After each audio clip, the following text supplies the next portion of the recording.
Good afternoon, everyone. Good afternoon from New York. My name's Leslee Shaw. I think I know a lot of you on this webinar. I'm from Icahn School of Medicine at Mount Sinai, past president of FSCCT. I am really super excited to be here with all of you today. We have two phenomenal speakers, some unbelievably groundbreaking research from both Dr. Jonathan Weir-McCall and Dr. Kristian Madsen. You're going to be hearing so much from them today and for the rest of their careers. And it's just really an exciting opportunity for us to get a lot more interesting data about not only CCTA, but also the added value of FFRct. And this is recent data which was presented at ESC. I know it's hard for all of us to get to all of these meetings, so it's great that we have this webinar here today to share with you some really phenomenal evidence. So without further ado, I'm going to turn the first part of this webinar over to Dr. Madsen, who will be presenting his data on long-term outcomes with FFRct. Perfect. So I'm just going to try and share my screen here, and hopefully you can all see what I'm seeing now. And if I then do this, yeah. Okay, so good evening or good afternoon or whatever time it is at your place, everyone. I'm Kristian Madsen. I'm from the Department of Cardiology at the University Hospital of Southern Denmark in Esbjerg. I was asked today to talk to you a little bit about the Advanced DK trial. More specifically, I was asked to talk to you guys about our just recently published paper in radiology regarding long-term outcomes in relation to FFRct testing of patients with stable angina.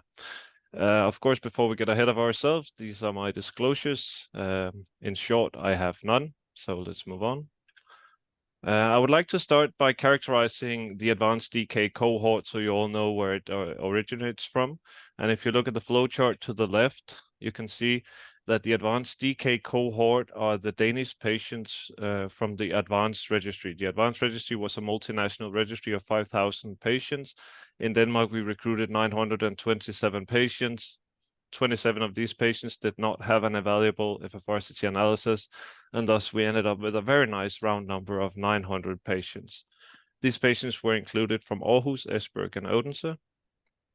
Per advanced protocol, all patients had at least one stenosis by more than 30 degrees by CTA, but it's worth noticing that in the advanced DK cohort, actually 81% of patients had more than 50% stenosis by CTA. So they had a lot of CAD, these patients.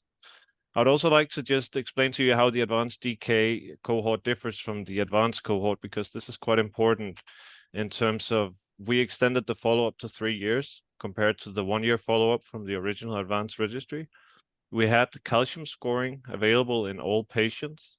And all patients that were included at the Danish centers, they underwent CTA because they came to us and they had symptoms that were suggestive of new onset stable angina. And then CTA showed that they also had CAD, right? So patients with symptoms and coronary stenosis. The clinical outcomes that we wanted to assess in the study were strictly hard endpoints. And by hard endpoints, I mean we had a primary endpoint that consisted of all-cause death and spontaneous myocardial infarction, whilst the secondary endpoint comprised cardiac death and spontaneous myocardial infarction. We assessed these outcomes in the entire population of 900 patients, as evident here to the left, but we also assessed the endpoints in patients selectively with high CAC, and that's patients that had an Agatston score of 400 or more. We had 394 of these patients in the cohort. The way we retrieved information on outcomes and had them adjudicated was that we went to the Western Denmark Heart Registry and also the hospital electronic patient records, and we scanned through these. Afterwards, we had an independent event committee that adjudicated all events using the ARC2 criteria. The reason for undertaking this study is that if we look at the previous studies that have looked on FFRct and prognosis out here to the left, it becomes evident that all but one of them had a follow-up time of around 1 year. So we really lacked data on the long-term or intermediate prognostic outcomes for patients that underwent FFRct testing. And also, and most importantly, perhaps, all of these studies, they had composite endpoints that included revascularization as part of the primary endpoint. And that means that the endpoint becomes less bias resistant because revascularization might be considered to be confounded by the indication to treat, right? The reason for looking on FFRct and prognosis in high CAC patients is also similar because we didn't really have any evidence up until now on the prognostic discriminative capability of FFRct in these patients. We have one study that was performed in Aarhus on 241 high CAC patients. They saw a trend, but it wasn't statistically significant. So we needed some good data on these patients because these patients have been shown previously to be high-risk patients. The more CAC you have, the worse of a prognosis you appear to have. The way we interpreted our FFRct data was a little bit different to many of the previous studies as well, because we used the FFRct value 2 centimeter distal to stenosis. And as you can see in the figure to the right, that means that we manually delineated the 0.2 centimeter distal to the stenosis, and we registered the FFRct value. If it was 080 or below, it was considered abnormal, and above 080, and it was normal. This is the current recommended way to interpret FFRct data, and it also represents the way we do it on the daily clinical practice. Furthermore, this provides us with lesion-specific FFRct values instead of the distal value, which provides an estimate for the flow drop across the entire length of the vessel, which may or may not be affected by diffuse CAD. If we look at our population and we look at the baseline characteristics, the first thing we'll notice is that around 60% of patients had a normal FFRct. And if we look at the demographics and risk factors, we can see that we had more males than females, but other than that, there were no differences in the baseline characteristics between patients that had a normal and an abnormal FFRct interpretation. If we look at medication, and this is really something that strikes me as really interesting, we can see that patients that had an abnormal FFRct were actually more likely to receive statin and or ASA compared to patients with a normal FFRct. Up towards 90% of patients that had an abnormal FFRct were actually on optimal medical therapy in terms of prognosis. Going towards the main results, this is, of course, the interesting part, really. We have two empty Kaplan-Meier plots. The left one is the primary endpoint, the right one, the secondary endpoint. And if we plot in the graph for patients that had a normal versus abnormal FFRct test result, this is what we'll find. So the red curve is patients with abnormal FFRct interpretation, whilst the blue is patients with a normal FFRct interpretation. As you can see, the curves, they divide very early on in terms of a higher risk for patients that had abnormal FFRct interpretation. For patients with abnormal FFRct, the relative risk of suffering a cardiovascular death or myocardial infarction was 8.7 times that of patients that had a normal FFRct. So much, much higher. If we plot in the graph for high CAC, it becomes really interesting. And actually, I chose to plot them in on the same graph, even though they originate from the same population. And soon you'll be able to see why, because if we look at these new graphs, now the green bar represents patients that had high CAC and a normal FFRct. And the yellow/orange, depending on how you look at it, represents patients that had a high CAC and an abnormal FFRct. And what really strikes me here is that the green curve is exactly the same as the blue curve. So even though patients had high CAC, they had a very low risk of suffering an event if the FFRct interpretation was normal. For patients that had abnormal FFRct, the risk was a little bit higher than for the overall population, but this seems to fit well in with previous data suggesting that higher CAC scores leads to a worse prognosis. Okay, so these are all great, but I mean, there's probably going to be a critic or two out there, and they're going to be like, okay, we have a lot of morphological data at hand here. We know the patient. The patient has a baseline risk profile. We have a CAC score. We also have a degree of stenosis. Why do we need to have a functional estimate for this degree of stenosis? And well, they might be right. So we did a ROC analysis to see if it actually provided additional information to perform FFRct. And this is what we found. So the ROC curve to the left here, the A1 is for the primary endpoint and B is for the secondary endpoint. And we assessed blue curve for baseline risk variable alone. Baseline risk variables plus calcium scoring is the red bar. The green bar is baseline risk variables plus CAC plus stenosis. And then the orange bar is if you add FFRct on top of it all. And as evident from these ROC curves, it significantly improved discrimination for both endpoints if you put FFRct on top of these morphological and baseline risk variables. So it would suggest that, yes, it does make sense to get a functional estimate on top of morphology. So our conclusion to these data was that if you have a patient that has symptoms, they have a coronary stenosis in the intermediate range of 30 to 90%. If they have a normal FFRct, they're going to have a good prognosis. And this is also evident for patients that have high CAC scores. So a normal FFRct associates to good prognosis. But to me, there's still two remaining questions, because these data, they're great. And they show that if you have a normal FFRct, it's going to be all right. But what's in it for these guys? I mean, the patients, they came to us because they had chest pain. They want to be relieved of their chest pain, right? They probably also been wondering, what about my prognosis? Will it be improved? Furthermore, what about plaque analysis? Plaque analysis is a very interesting field currently. Could we use plaque analysis to improve the prognostic discrimination of those patients that have abnormal FFRct? Could we further titrate this selected group of patients so that we have a high risk group of patients? And of course, this is something that we are very interested in, and it's something that we're also looking into. So currently we have a paper in review at the European Heart Journal Cardiovascular Imaging regarding the association between FFRct and recurrent chest pain. Really interesting data. I hope it gets published.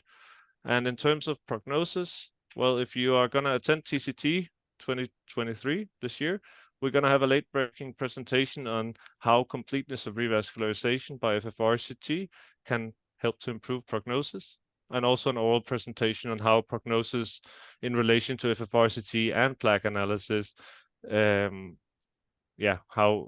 those two play out together. So it's going to be really interesting, and I'm just going to say thank you all for your time, and I'm going to stop sharing my screen now and leave it over to you again, Leslee. Thanks, Kristian. This is really awesome data.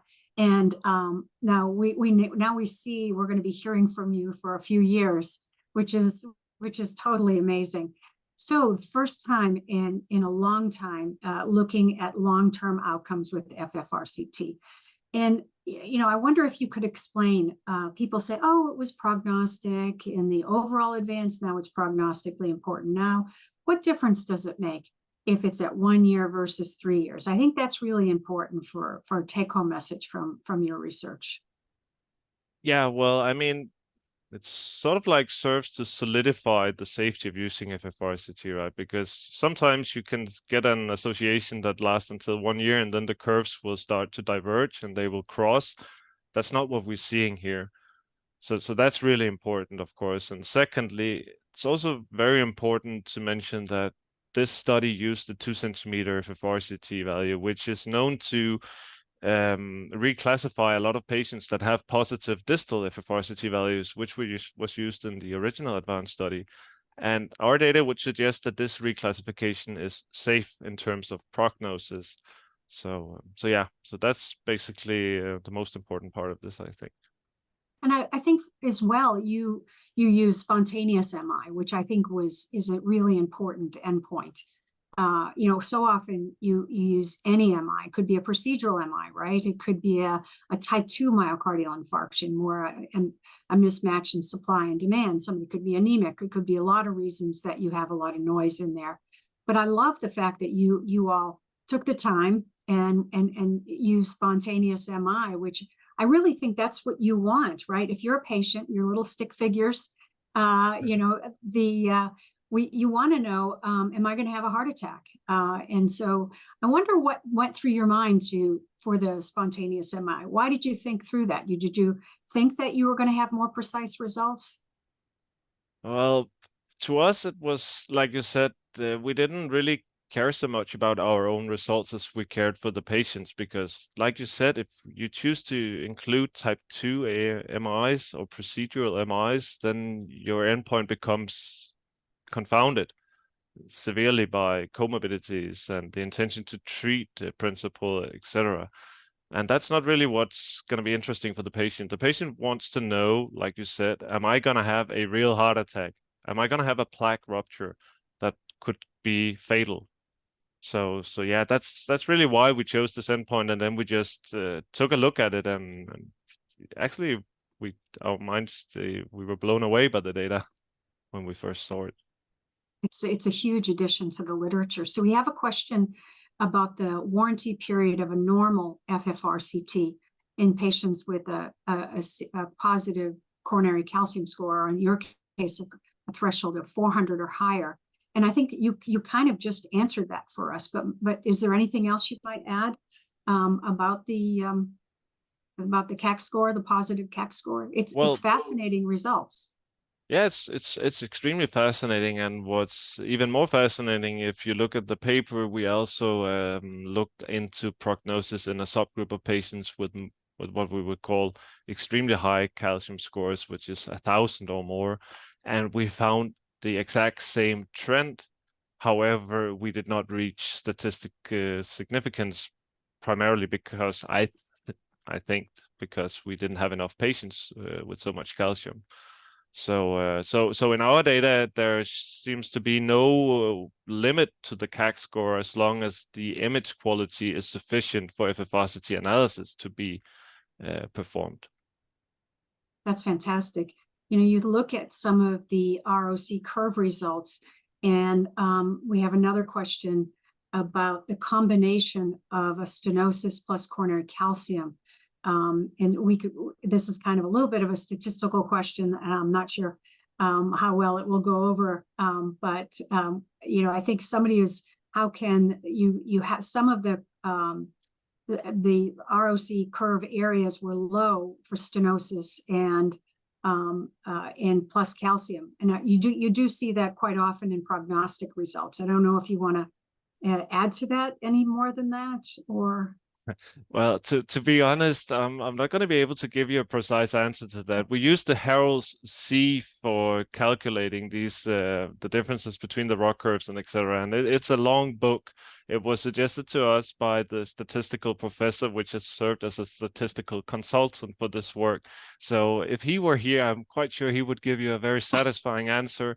It's beyond my own capabilities. I'm sorry about that. No, you're good. You're good. I used to work with Frank Harrell, so that's the best way to do it. So we know how impeccably your results were done. I think a final, question is how do you see your research unfolding? You've told us what's next in integrating plaque, but I think with calcium scoring, we do get an idea potentially how the plaque is going to play out with your research. What do you think is going to be the game-changing next step for you? It's going to go one or two ways. I mean, prognosis was a subject which perhaps was kind of like shut down because we had the FAME trial, the Courage trial, etc. But with the presentation we're going to have on TCT, we might open that right back up with the completeness of REVASC data that is extremely interesting in terms of prognosis. Up until then, my primary focus was on angina, because I was like, if we can't improve their prognosis, then it would be important for me to improve their quality of life. And we have some strong data to suggest that FFRct is a valuable tool in this regard as well. So, but now I think I'm just going to stretch myself and try and go both ways, and then we'll see how it goes, I guess. You mentioned Courage and FAME, and certainly I think very different trials. But obviously stable coronary disease trials, but one relying on vessel-specific ischemia, if I can use the word ischemia for FFR, if you'll indulge me that for a moment. But then the other is myocardial ischemia using stress testing. And I was a Courage investigator as well as an ischemia investigator. And I'm increasingly disillusioned by the challenges with myocardial ischemia. I wonder if you've got to, since you're telling me about revascularization, have thought about our clinical management pathway of ischemia-guided management. How do you think it will change with FFR? Well, I think that with if you use FFRct, and especially if you use the 2 centimeter value, you get sort of like a sense of what's going on the lesional level. Do you have some focal disturbances which might cause severe turbulence in the flow distal to the lesion? And that's my theory, right? So what we see is the more CAC you have, let's say you have more plaque, then that's kind of like the way it works usually. Then also if you have a focal lesion that is significant, then you have a higher risk the more plaque you have. So I think what's going on in the vessel is you have turbulent flow. It kind of like grinds away on the cap of the plaque, making it more prone to rupture. And that's why I think that we should be able to see some sort of prognostic improvement if we revascularize the vessels that cause focal drops. That's basically my theory for now. It's quite simplistic, but I mean, if it works, it works. It's perfect, actually. We had a ton of questions, and I hope that people will keep this up. And I'm sorry we couldn't get to all the questions, but we have another exciting presentation for us next with Dr. Jonathan Weir-McCall, who's going to be, and you must get the award for the best name of your study, the fish and chips. So here we go with Jonathan and the fish and chips, which was presented at ESC. Dr. Weir-McCall. I have to admit, I can't take credit for the fish and chips. This was the genius of Timothy Fairburn, who is the lead investigator for this, and I have to thank both him and the rest of the fish and chips investigator team for their collaboration with this. With a study of this size, this sort of thing is not possible without a very large number of people. So the backdrop to the fish and chips study was this earlier data that we looked at, where we examined the use of cardiac CT within England from 2012 to 2018. And part of the rationale for this was we'd had two successive guidelines, the NICE guidelines in 2010 and then at the end of 2016, which first of all introduced cardiac CT for low-risk chest pain, low pre-test probability chest pain, and then at the end of 26 upgraded the indication for cardiac CT to anyone presenting with possible or probable cardiac chest pain. And as we can see, the dashed line, which was whenever the second NICE guidelines came out, we see a marked growth in the use of cardiac CT in the UK. And in fact, over this entire study duration, we're seeing it growing by about 25% per year. And interestingly, whenever we looked across the regions in England, we found that regions that showed the greatest growth in the use of cardiac CT saw the greatest falls in cardiovascular mortality. Now, of course, this is observational, but it certainly seems to map out that the expected findings from Scott Hart are being actualized in a real-world environment. Now, these 2016 guidelines were not the only thing that came out in NHS England. Following that, about a year later, a NICE guideline came out that said that FFRct was a cost-effective approach to the investigation of chest pain in those who'd had a cardiac CT with an intermediate stenosis. However, this didn't result in a very large uptake initially in FFRct in the country. So what we saw happen back at the end of 2018 was NHS England said that they were going to cover the cost of CT-FFR under this innovation and technology payment program to any hospital performing more than 500 cardiac CTs per year, e.g. sort of high volume centres. So the centres were going to get the technology free because it was being paid for centrally. So this essentially resulted in a very nice experimental setup where we went from a situation where we've got high volume cardiac CTs with no access to FFRct to suddenly having access to FFRct. Now, what we did was we reached out to all these hospitals. So there was 25 hospitals in total that got access to this technology as part of this initiative, covering 55% of the population of England. We contacted them all and they gave us all the data of all the cardiac CTs they'd performed in the 2 years prior to the initiation of this program and the 2 years after it. And we took all this data and we gave it over to NHS England on NHS Digital, which holds central databases on hospital episodes, which cover all emergency department admissions, outpatient clinics, inpatient stays, and critical care admissions. We also linked it to the Prescribing Business Authority, which contains all the prescription level data of all the patients. And finally, we linked all these patients to the Office for National Statistics, which provides the mortality data for these patients. And all this data was linked from 5 years prior to the point of CT through to the end of 2022, which meant in every patient, we had a minimum of 90 days, 12 months, and 24 months of follow-up. So from the initial 102,000 cardiac CTs that were performed over the study period, we lost 269 due to missing NHS numbers, and we also lost another 5,674 because they opted out through a national opt-out system from this linked data research. Out of the remaining 96,673 patients, another 6,100 patients were excluded because they'd had more than one CT over the study period.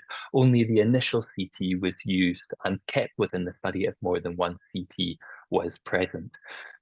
This left us with 90,573 patients, of whom another 20 were excluded because death occurred pre-CCTA. And this left us scratching our heads for a while until we eventually contacted the centre where all of these seemed to be. And it was because they ran a post-mortem CT service and they were using the same codes for the post-mortem scans as they were for the pre-mortem scans. But this, at the end, left us with a final population of 90,553 patients, of whom 35,000 were pre-CT FFR availability and 54,800 were post-CT FFR availability. Now, whenever we compare these two populations, we see that the post-CT FFR population are slightly older, although with only 1 year of difference between the two. This is statistically significant, but likely not clinically significant. We also saw a slight difference in the prevalence of hypertension, valve disease, and heart failure, but these were all in the magnitude of 1% difference between the cohorts, so very small. Of the 54,000 in the post-CT FFR availability era, CT FFR was used in 14% of the CTs, which equates to just over 8% of all CTs within our dataset. Now, whenever we look at our primary outcome of all-cause mortality, cardiovascular death, MI, and total invasive coronary angiography rate, these are the Kaplan, cumulative incidence plots for these. Now, the red lines are post-CT FFR implementation, while the blue lines are those that preceded the introduction of the technology. And we can see that there is an 8% reduction in all-cause mortality following the intervention of CT FFR. There was a 14% reduction in cardiovascular death, but no significant difference in myocardial infarction between the two cohorts. Importantly, there was a significant and sustained reduction in the use of invasive coronary angiography between the two cohorts following the introduction of CT FFR. Whenever we look at this analysis with Cox regression and look at the outcomes of 90 days, 1 year, and 2 years, we can see that these relationships start early and continue late. Now, the univariate hazard ratios are just for the 2 years, but you can see the mu symbol for whenever there is a significant difference from the very beginning. And we can see a significant increase in the rate of PCI between the post-CT-FFR introduction. And this starts at 90 days and persists out to 2 years. There is, however, no difference in the utilization of coronary artery bypass grafting. Whenever we look at the rates of ICA performed, again, we see it's much higher in the pre-CTFR era than it is at the post-CTFFR era. And this begins at 90 days and carries on out to 2 years. As a result of this reduction in ICA and increase in PCI, we see a significant increase in the revascularization ratio, so a much more efficient usage of the cath lab time of patients going on for invasive procedures after they've had a diagnostic invasive angiogram. And again, this is seen at 90 days and persists out to 2 years. Whenever we looked at the population who had FFRct performed in the second cohort of patients and split these down by the severity of their FFRct, we can see, and much like the very nice data that Kristian's just presented to us, we see a very similar signal, that there is an increased all-cause mortality with a 2-fold increased risk of all-cause death and a 3-fold risk of increased cardiovascular mortality, which is most evident in those with a CT-FFR below 0.5. Whenever we look at myocardial infarction rate, this signal maps out much earlier. So we see an increased rate of myocardial infarction in those with mild reduction in flows between 0.7 and 0.8, with a 1.7-fold increase in this risk. But this increases steadily as the severity of flow limitation increases. So once you're between 0.5 and 0.7, this increases to a 3.2-fold increased risk of MI, and then this increases further to a 3.4-fold increased risk of MI in those with a stenosis below 0. Or an FFRct below 0.5. Whenever we look at the impact of the introduction of CT-FFR to this population on the rates of downstream testing, we see a 12% reduction in subsequent diagnostic tests. We see a very slight increase in the utilization of MRI, and this incorporates both perfusion MRI and viability testing. But interestingly, we see a significant reduction in the utilization of repeat cardiac CT, as well as an almost 20% reduction in the utilization of SPECT studies, and an equal and a similar reduction in the use of stress echo. And again, quite interestingly, an increase, however, in the use of invasive FFR, IVUS, and OCT. Whenever we look at CT-FFR performed in patients who go on for ICA and revascularization, we see as the severity of the flow limitation increases, as might be expected, we see an increase in the utilization of invasive coronary angiography, up to about 61% in those with CT-FFR below 0.5. And a steady and significant rise in the rates of revascularization by 2 years, with this holding true for both PCI and CABG. And this high revascularization ratio that we were talking about earlier, it's really nice to see that this is maintained in a real-world environment. But it's also interesting that compared to some of the trials that have been performed, we're seeing a much lower ICA rate than we might expect. You know, a 61% ICA rate in those with a CT-FFR below 0.5, likely representing the more real-world population we're seeing here. So higher risk folk who maybe aren't fit for further revascularization, but need a cause for their chest pain. So in summary, implementation of an FFRct program at a national level was associated at 2 years with a reduced all-cause death, reduced cardiovascular death, with no difference in MI events or MI death.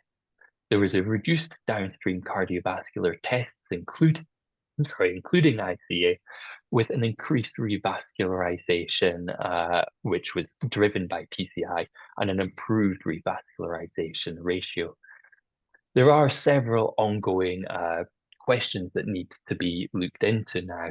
One is medications. What is the result on utilization of anti-anginals and preventative therapies? How are these being driven by the FFRCT? What are the downstream healthcare utilization? So how many patient appointments, how many hospital admissions are going on within this cohort? And perhaps most importantly of all, what are the healthcare cost implications of all of these changes? We see a significant use of FFRCT, which comes with its own cost, but also a significant reduction in the utilization of other tests and reduced mortality. So this is going to be an incredibly interesting question to answer. Unfortunately, we have the data to answer all these questions, but these will come out in the next 1 to 2 years. So at this point, I want to thank you all for your time and now welcome any questions from yourself. This is great, Jonathan. You are the master of making large data sets look so easy, which is awesome. Don't forget some questions if you have some questions, and so I think I'm going to start and ask you about comparing and contrasting. Well, first of all, I guess it's noteworthy that you have so much more data than your JAK imaging paper. You have so much more depth of data in this presentation, and I think that's really noteworthy that you have. I think a lot of data here. So I think you've taken us to the next level. So we saw I wonder if you could compare and contrast the most recent PRECISE trial, which was published in JAMA Cardiology just 3 or 4 months ago. I wonder if you want to give us your thoughts on how your data compare. I think the two studies very nicely complement one another. For those who aren't incredibly familiar with PRECISE, this was a randomized controlled trial of CT plus FFR against functional testing for the investigation of stable chest pain. So in parallel with our own study, they showed a marked reduction in the use of invasive coronary angiography. So that's really nice to see that mapped out, whether it's comparing against the standard of functional testing, that there is a reduced downstream utilization of invasive coronary angiography and an increased revascularization ratio. So this is a commonality across both studies. What's very nice about fish and chips is one of the persisting questions surrounding CT-FFR is, are all the differences we're seeing between this and ischemic testing being driven by CT or by the FFR technology? So with our study, we're comparing just CT with the option of FFRCT. So it's showing that these changes with revascularization and the use of invasive coronary angiography are being driven by this additive technology. So I think the two studies quite nicely complement one another there. Where they slightly contradict was simply this hint at a signal within PRECISE for increased MI within the CT-FFR arm. And there's been a lot of head scratching over that. But we didn't see that map out within this the fish and chip data. So it may be that it's a statistical anomaly that doesn't pan out whenever you're looking at sufficient numbers, or it could be that we still need to drill further down on our data. We still need to look at sort of your spontaneous MI versus post-procedural MI, which are of course important things to understand within these cohorts, particularly given the higher percutaneous coronary intervention rate in the CT-FFR arm.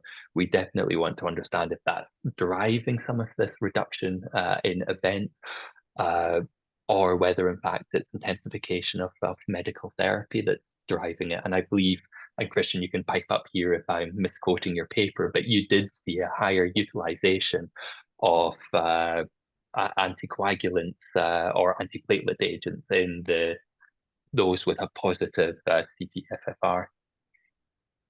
Getting the thumbs up, perfect. That's so great.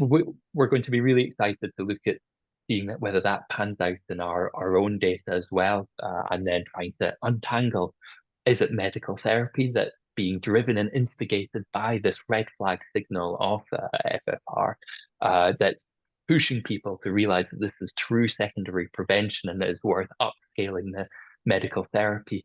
Or is it in fact that patients with unstable plaques with a very high gradient that's perhaps going to drive future rupture, as Kristian was previously talking about, are actually being addressed more rapidly because, again, of this red flag of this extremely low FFR in some of the patients and cases. So we have a question from the audience about the time from the symptom onset, and I'm not sure that electronic health records capture all of these nuances to when the patient may have had symptoms that began in the pre and the post era. Do we know are there any kind of caveats to this, or even anecdotal? Do you think with CT that people sought care more quickly, or not really? Wonderful thought, and I'd never considered looking at this. And so I thank you for that question, because embedded within the data, we do have the time of referral and the time of CT. So we could definitely look at, while we might not know the difference between time of symptom onset and time of arrival at clinic, we can certainly look at whether there's any changes in clinic presentation to CT, whether that is occurring faster or slower over the study period. Because this is one of the key things we have to be cognizant of within the study, is we are studying over a temporal time trend. So there are numerous background changes that are going on that still need to be unpicked to understand what is an artifact of background changes versus versus true signal from this sudden change in healthcare provision. I have two additional questions for you, and one has to do with that's from the people listening here today, and that has to do about accessibility to FFR. And when you were transitioning with the NICE guidance documents, when you saw the evaluation of FFR and it got that technology award, how did you guys ramp up to actually make sure that the centers across the UK were ready for FFR CT? I think that's kind of the question that's being asked. Yes, no, the answer is we didn't. The technology was released, they put up this threshold of requiring 500 cardiac CT. So it was presumed there was already going to be this baseline level of expertise across the centers. And then the technology was just released, and I think every center experienced a learning curve within that, and it was one of the reasons for inclusion in the current study. You needed to have performed a minimum of 50 CT-FFRs within the study period to make sure that you were hitting like this steady state of knowledge. Certainly I can say from attendance at our local British Society of Cardiovascular Imaging meeting, there was much discussion around these as people rapidly upskilled themselves around this technology, and centres were communicating quite a lot between one another for challenging cases or cases that they're uncertain of, to try and work out how other centres were dealing with it. But there's also a lot of collaboration going on with our interventionalist colleagues, because I think this was part of the reason for that increased signal for FFR in the post-CT FFR era, was all of a sudden we had this new technology. We were trying to tell the interventionists what they were supposed to be finding invasively. And a lot of them at the start went, I'm not going to believe this black box technology. So then promptly went on and FFR'd in greater numbers than they ever had done before. But after that settled down, and we certainly saw that settle down after our first sort of 30, 40 cases locally, they started to realize that, it wasn't right in every case, but it was right in the majority. And they still use invasive metrics whenever they're looking at a stenosis, where they're like, CT said this is severe and low FFR, but I'm only seeing a moderate. So because we've got one level of discrepancy, we're just going to double check the second measurement. I do have one final question, and I'm sorry we've had other questions. I think you've partially answered some, so I'm going to leave those. Always, U.S. is kind of U.S. centric. I apologize for that profusely. Whenever I talk to my folks from outside the U.S., but and everybody says, "Oh, it doesn't apply. These results don't apply to the U.S." But what do you think? You practice medicine, both of you. Maybe both can comment on this. We do have different lifestyles, different healthcare systems, but I wonder what your thoughts are, Jonathan, particularly about how this could be applicable to the U.S. healthcare system.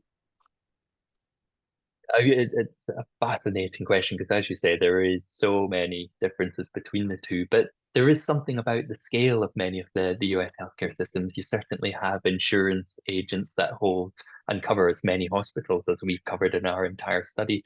So I think, given the data from ourselves, from PRECISE, from all these other trials, I would expect that if you went from a insurance system that had no FFRct to suddenly having FFRct, you would see map out the same signals that we're seeing here in terms of reduction in ICA utilization, reduction in downstream usage of functional testing.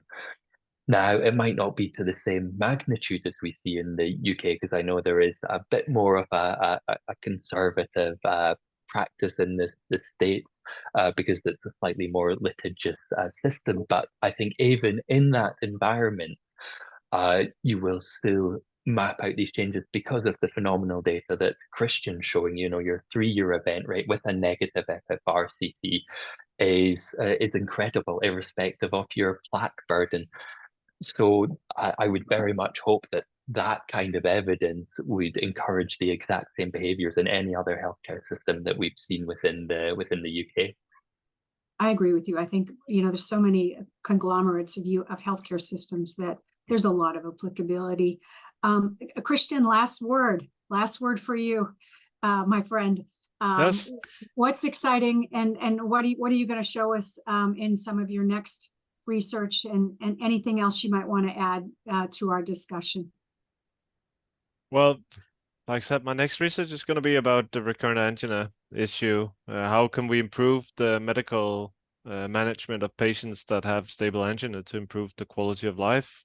Can we direct invasive cath in terms of revascularization so that we perform revasc in patients that need revasc in order to become asymptomatic? So that's my primary focus from now on and into the future. Hopefully we're gonna get an RCT going here in Denmark at some point. So still a long way there, but the ambitions, they are high as the sky, I guess. So I think this is awesome. The world of CT is in great hands. We have both of you who are leaders and will continue to lead for many years. I've known Jonathan, I think, for around 5 years, and every year his research just gets better and better. And I'm sure we're going to be hearing much from Kristian as well. So to those of you on the webinar, thanks for joining us for your lunch hour here in the East Coast, and we appreciate all of your participation and willingness to have some discussion with us about the value of FFRct. Thanks much, and we will talk to you all soon. Yeah, pleasure as always, Leslie. Thank you. And have a great day all. Thank you for your time. Bye.